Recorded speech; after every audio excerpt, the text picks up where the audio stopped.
join me for some more Humber time today. I'm enjoying this balmy 4 degrees Celsius of temperature we're having, and it's been dry for the last few days, and I wanted to get on with a couple of jobs that wanted doing. Mostly it was the window winder. The window was getting very stiff to wind up and down, so this is usually for want of lubrication, but I couldn't put it off because the actual handle fell out. Well, the handles are in several pieces anyway. What the arrangement is that's the door handle to unlock the door. They fit in there,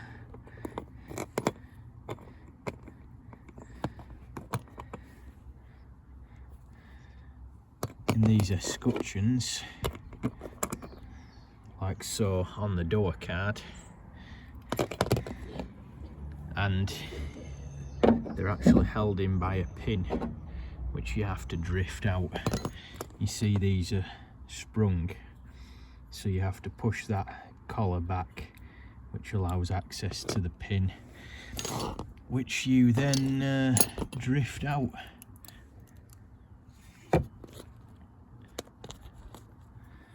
They're just held in by that pin, so that's how they're secured.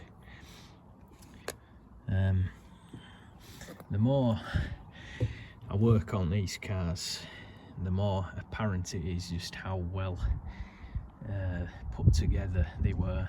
I mean, there's literally thousands of components in this car. There's this bracket here to hold the door card in the centre, because the actual spring clips only go around the sides, the perimeter. At the bottom there's a lip there, a channel. We'll see that on the door card in a minute.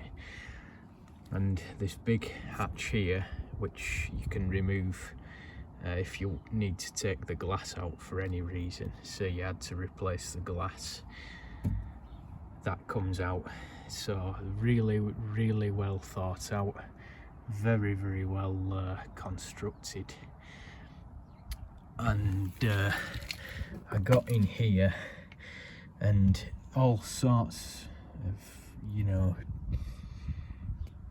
shite came out of there. I've just nipped it in the bud. Really, I should have done it a few years ago, really. It was, you know, one of them things you think you'll get round to doing, but at least I've done it now. You know, I've just nipped it in the bud. It's not actually bad. But all that stuff, and we'll go round to the other side in just a moment, all that was holding water like a sponge to the door skin. And of course there is a seam underneath there.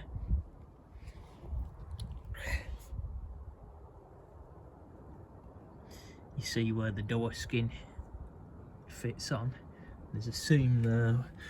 As soon as that goes, you've had it really. Like well, you know what the ravages of rust do. You know, if it gets a hold unchecked, the entire door goes. But these are actually very good. I've just got them in the nick of time, as I said. There's a bit of bubbling present, you know, here and there, but it's not actually perforated.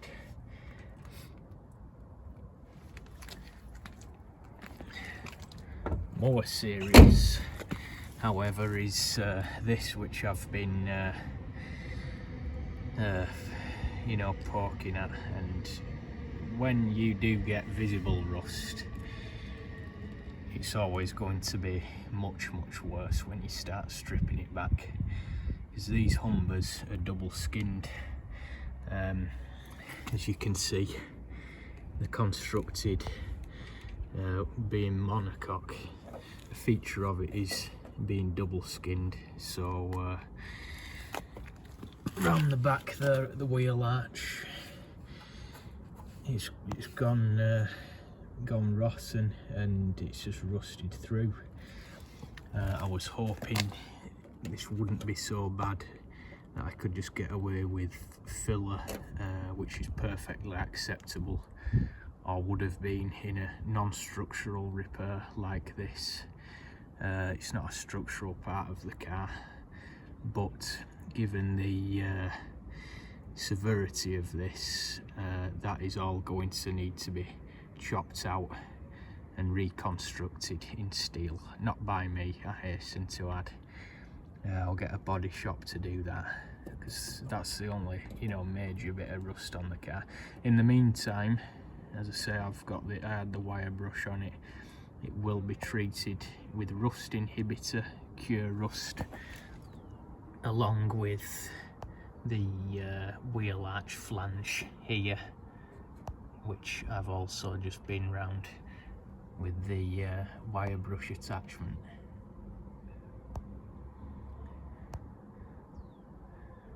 Actually, you can see it's bright steel, so it's actually very, very good. As I said, just in the nick of time I got that, and you can see the red primer there as well. So yeah, they were very well made. So on the other side, I've removed that panel. Sorry, I keep having to manually focus this as usual. So yeah, I removed that panel, which just allows better access to the door bottoms there.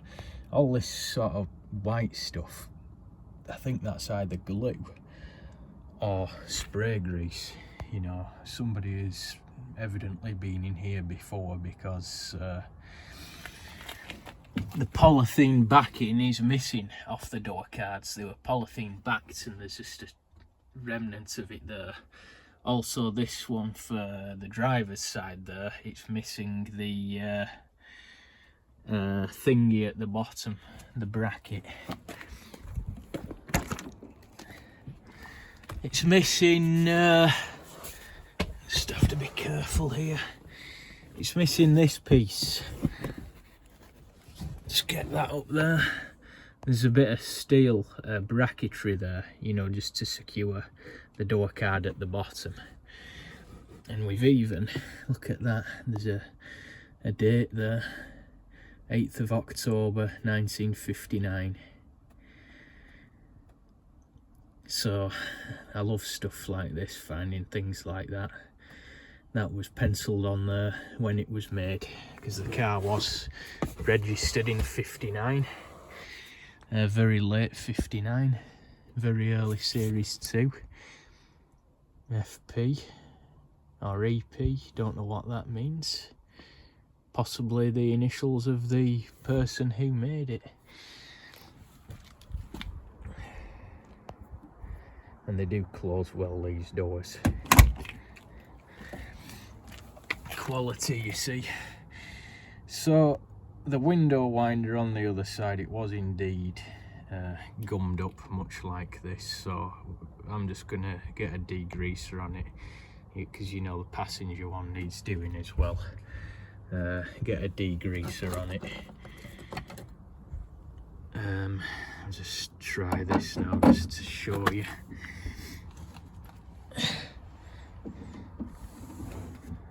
They do, you know, they have very high gear to these windows, but you can see just how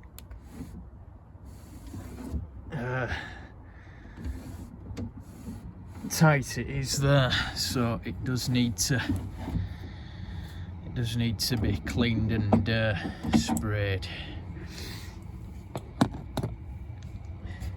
But yeah, the main thing is getting this all dry, because that was another pile of, you know, muck that come out. I mean, that, I don't know what it is, but it's holding water like a sponge, which is no good.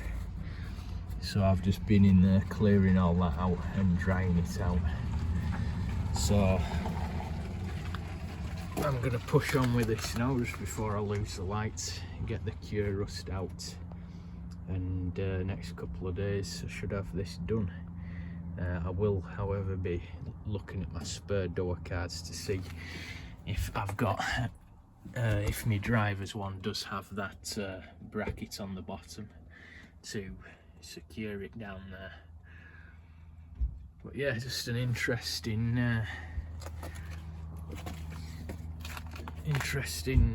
look at how these were constructed. Hope you've enjoyed it. See you in the next one.